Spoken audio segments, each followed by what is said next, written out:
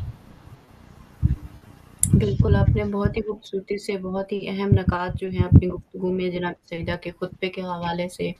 اور اعتراضات کے حوالے سے جو ہے وہ پیش کیے ہیں، اور یقینی طور پہ ہمیں ان چیزوں کو یعنی اس سنس میں سمجھنا چاہیے کہ آج کے جو دور میں جس میں ہم رہ رہے ہیں، کیونکہ جناب سیدہ نے صرف فلسفہ امامت ہی اکیلے نہیں بیان کیا، بلکہ فلسفہ نبوت، فلسفہ یعنی جو ہمارے اصول دین ہے ان سب کا فلسفہ، اور سب سے بڑھ کے دین کا فلسفہ ہمارے ساتھ شیئر کیا کہ دین انسان کو فطرت پہ رکھتا ہے اور اس کو اس قابل کرتا ہے کہ کیونکہ جب آپ فطرت پہ ہوگے تو باقی چیزیں سمجھ پاؤ گے۔ اور آج کا پرابلم یہی ہے کہ ہم اپنی طبیعتوں کے، اپنے مزاجوں کے، اپنی خواہشات کے اور اپنی جو ڈسٹریکشنز کے غلام ہیں، جیسے آپ نے اپنی گفتگو میں بھی بیان کیا کہ ہمیں ہر چیز ہم پہ اثر کر جاتی ہے اور فوری طور پہ جو ہے وہ ہم اس میں جذب ہو جاتے ہیں۔ یعنی اچھے معاشرے تو وہ ہوتے ہیں کہ جن میں وہ روحانیت اور وہ پاکیزگی اور وہ اسٹرینتھ ہو کہ جس پہ باہر کی چیزیں اثر انداز نہ ہوتی ہوں، بلکہ وہ دوسری چیزوں کے اوپر اثر انداز ہو سکتے ہوں۔ یعنی اس میں جو لوگ آئیں وہ بھی پاکیزہ ہو جائیں، یعنی اتنے نور ہو۔ جیسے ہم دنیا کے معاشروں میں رہتے ہیں تو وہاں کی مثلاً جو ایکس وائی زیڈ پازیٹیو یا نیگیٹو چیزیں ہوتی ہیں وہ ہم پہ اثر انداز ہوتی ہیں، وہ گود ہوتا ہے معاشرہ، وہ ماحول جو ہوتا ہے۔ اس لیے جناب سیدہ کا یہ درد سمجھنے کے لیے فلسفہ دین سمجھنا بہت ضروری ہے۔ بہت ضروری ہے کہ ہم حکمت الہی کو سمجھیں کہ رب تعالیٰ کیوں چاہتا ہے کہ ہم اس کے قوانین کو اپنائیں، ان کو ترجیح دیں۔ اس لیے نہیں کہ اللہ نعوذ باللہ محتاج ہے ہماری اطاعت کا یا ہماری تعریف کا یا ہماری شکر گزاری کا یا کسی بھی چیز کا، وہ یہ چاہتا ہے کہ ہم پرواز کر سکیں، ہمارے اندر وہ ذوق پرواز پیدا ہو سکے، وہ عشق اور وہ بندگی ہو کہ جو ہمیں جیسے آپ دیکھتے ہیں کہ ہم اس دن بھی شاید کہیں بات کر رہے تھے کہ جب ہماری گفتگو ہو رہی تھی کہ لوگ ایسے بھی گزرے کہ جنہوں نے بسم اللہ پڑھی اور دریا مثلاً پار کر گئے، اتنا ان کے پاس یقین اور توکل تھا رب تعالیٰ کی ذات کے اوپر، اس کے کلام کے اوپر، ان کے اندر خدا سے کنیکشن کے اوپر۔ مگر آج کے دور میں یہ ساری چیزیں جو ہیں بالکل ناپید ہیں۔ ان چیزوں کے تناظر میں ویسے جو ابھی ہم اعتراضات کی بھی بات کر رہے تھے، ایک اعتراض یہ بھی ڈالا جاتا ہے کہ بھئی جناب سیدہ ظاہرہ ہم یہ بھی دیکھتے ہیں کہ بی بی فاطمہ وہ ہستی ہیں جن کے در پہ رسول خدا خود آ کر سلام کرتے ہیں، اور اس در پہ جب جلانے کے لیے لکڑیاں لائی جاتی ہیں تو بھئی امام علی علیہ السلام کیوں نہیں آئے؟ ایسے کیسے ہو سکتا ہے کہ جو اتنا بہادر یعنی ہستی ہوں اور وہ یعنی جو ذوالفقار کے مالک ہوں اور جنہوں نے ہر جنگ میں یعنی جیت ہی دکھائی ہو، تو اس کے اندر جو ہے وہ ان کے گھر پہ حملہ اور بی بی جناب دروازہ کھول رہی ہیں، وہ کیسے ممکن ہے؟ یہ کانسیپٹ کئی لوگوں کے بالکل سمجھ میں نہیں آتا کہ یہ کیسے ممکن ہی کیسے ہے۔ مطلب تو پہلا پوائنٹ جو ذہن میں تھوڑا سا یہ بھی آتا ہے کہ کئی لوگ جو اس حد تک تو مان ہی لیتے ہیں کہ جی لکڑیاں لے کر گئے تھے اور دروازے پہ گئے تھے، تو یہ ایک جہاں پہ باقی چیزیں آپ بہتر وضاحت کر سکتی ہیں۔ تو اس میں ایک جو چیز یہ آتی ہے کہ پہلے لکڑیاں اور وہ بھی در رسول کے اوپر لے کر جانا اور اس بی بی کے در پہ لے کر جانا جس پہ پوری زندگی ہم یہ دیکھتے ہیں کہ رسول خدا جب بھی حرم تشریف لے کر یعنی مسجد نبوی جاتے ہیں یا رستے میں کہیں بھی جاتے ہیں، کہیں سے بھی آتے ہیں، تو سب سے پہلا جو کام کرتے ہیں وہ بی بی سیدہ کے دروازے پر جاتے ہیں اور سلام پیش کرتے ہیں، اور جب وہ تشریف لاتی ہیں یا وہ تو ان کے لیے اپنی عبا بچھاتے ہیں، تو وہ ان کی تعظیم بتا رہے ہیں، اور اس در پہ آپ جا کے لکڑیاں اور دروازے جلانے کے لیے بندے لے کر جا رہے ہیں کیونکہ جی یہ یعنی مثلاً اپنا جواز حکومت انہوں نے جو ہے ایکسیپٹ کروانا ہے یا جو بھی ان کی ریزن ہے۔ تو تھوڑا سا اس کی بھی وضاحت فرمائے گا اور کنکلوسیولی کیا پیغام بنتا ہے، کیونکہ 35 منٹ ہے تو 45 منٹ یعنی ہمارے پاس میرا 10 سے 12 منٹ میرا خیال ہے بنتے ہیں، 10 سے 12 منٹ، 10 منٹ تقریباً آپ سمجھیں۔ دیکھیے یہ جو ہے تو آپ کی اس کوشچن کو میں مختصر کرتے ہوئے کہ ہم ایک اور پوائنٹ پہ بھی بات کرنا چاہ رہے تھے، اس کی طرف بھی آتے ہیں۔ یہاں پر اگر ہم اعتراضات کی بات کریں نا سسٹر فائزہ، میں نے اس بات کو پہلے ہی کہہ دیا کہ ان تمام اعتراضات کا مقصد جو ہے وہ صرف اور صرف شہزادی کے ان سیاسی اقدامات کو کم کرنا ہے، اس کے علاوہ اور مدد، کوئی مقصد نہیں ہے، بالکل اور اس کے علاوہ کوئی مقصد نہیں ہے۔ جب آپ نے حق کو تسلیم نہیں کرنا تو آپ کے پاس اس کے لیے بھی جواز بہت ہیں، اور جب آپ تلاش میں بالکل ہوتے ہیں تو آپ وہاں تک پہنچ جایا کرتے ہیں۔ اس کے علاوہ جیسے صحیح بات آپ نے ایک اعتراض کا ذکر کیا، دیکھیے اس کے اعتراض کے لیے جو ہے وہ رسول خدا صلی اللہ علیہ وآلہ وسلم نے آخری دنوں میں جیسی اپنی زندگی گزاری ہے وہ ہمارے سامنے ہے، اور وہ زندگی کے ایام ایسے تھے جس میں واقعہ بھی ذکر کیا جاتا ہے کہ رسول اللہ کو کاغذ قلم نہیں دیا گیا تھا، اور میں سمجھتی ہوں کہ اگر کاغذ قلم دے بھی دیا جاتا تو اس کے ساتھ اس تحریر کے وہی سلوک کیا جاتا جو تحریر باب فدق کے لیے جناب سیدہ فاطمہ الزہرا کو دی گئی تھی۔ دیکھیے جن کی نہیں، اور اس تحریر پہ ہے ایک اس چھوٹی کی سی ایڈ کرتی چلو، معذرت چاہتی ہوں قطع کلامی کے لیے، کہ غدیر جیسا جو مقام تھا جہاں پہ 30,000 یا 90,000 یا جو بھی اسٹرینتھ بتائی جاتی ہے، جہاں ہر بندہ موجود تھا، جب وہاں پہ اتنا بڑا خطبہ رسول خدا نے دے دیا اور وہ سب کو بھول گیا تو لکھ کے دے بھی دیتے وہ، تو وہ کون سا ان کو یاد رہ جانا تھا جب وہ اپنا تو حجت تمام کر چکے تھے، لیکن یہ صرف کچھ چیزیں خود ان کو بتانے کے لیے کہ تم ہو کیا، اس سنس میں آپ کے لیے ایک ذریعہ بن جاتی ہیں۔ لیکن بہرحال آپ بات مکمل کیجیے، میں نے کہا یہ بھی امپورٹنٹ ہے کہ اس کو بھی سمجھا جائے، اس بات کو بھی۔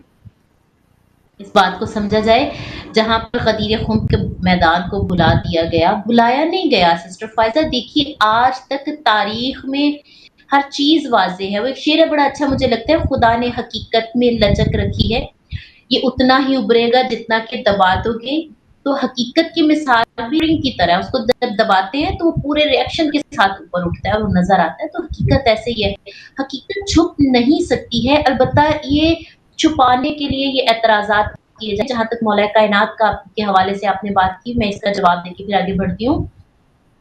دیکھیے رسول خدا نے کیونکہ اپنی زندگی کے آخری ایام میں حالات کو دیکھ لیا تھا اور بڑی اچھی طرح سے سمجھ گئے تھے، اور واقعہ کرتاس جو ہے قلم اور کاغذ نہ دینے کا جو واقعہ ہے وہ بھی ہمارے سامنے، پھر اس پر بھی اعتراض کیا جاتا ہے کہ علی خود دے دیتے، لیکن کیونکہ علی سے طلب نہیں کیا گیا تھا، یہ بھی بتاتے چلوں، علی سے طلب نہیں کیا گیا تو مولا کائنات نے نہیں دیا، جن سے طلب کیا گیا تھا انہوں نے نہیں دیا۔ مولا کائنات کی تو اس میں بات ہی نہیں، چاہے وہ موجود ہیں لیکن مانگا نہیں گیا۔ تو جو تحریر کا حال وہاں پر کیا گیا وہی اس تحریر کا حال کیا جاتا جو